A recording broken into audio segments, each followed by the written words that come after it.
वक्त।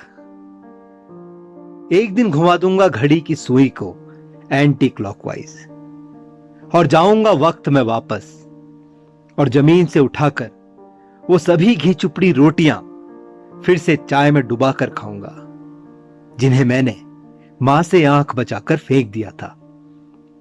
एक दिन जाऊंगा जनवरी की सुबह में वापस जहां मैं अपनी बैटिंग करके भाग आया था और कराऊंगा बचे हुए ओवर उस दोस्त को जो ट्यूशन बंक करके खेलने आया था।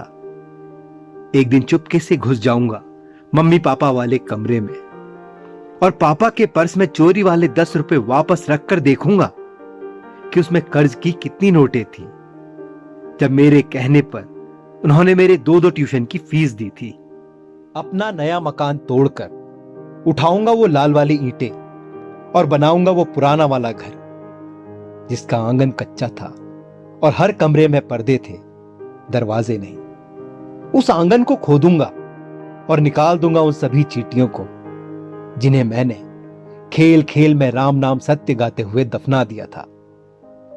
उस चिड़िया का घोंसला भी रख दूंगा अपने नीम पर जिसे मैंने खुद को अर्जुन समझते हुए ईंटा मारकर गिरा दिया था। हां, उन फूटे अंडों को तो नहीं रख सकता क्योंकि उसे तो चींटियां तभी चट कर गई थी। जाऊंगा और दादी के लहसुन मिर्चे वाले हाथों को सूंघ कर डायरी में नोट कर लूंगा और दुनिया को लाकर दिखाऊंगा कि स्वाद का भी एक केमिकल स्ट्रक्चर हो सकता है। बाबा की छड़ी की लंबाई और उनकी गोद की गहराई नापकर एक थ्योरम बनाकर सिद्ध करूंगा कि भय और प्रेम एक दूसरे के पूरक हैं।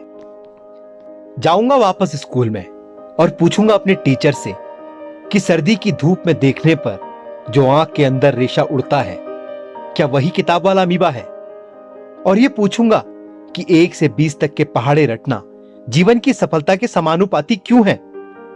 पूछूंगा कि सीनरी में हमेशा पहाड़ भूरे क्यों हैं और हरे और सफेद बनाने पर मेरे नंबर क्यों काट दिए गए।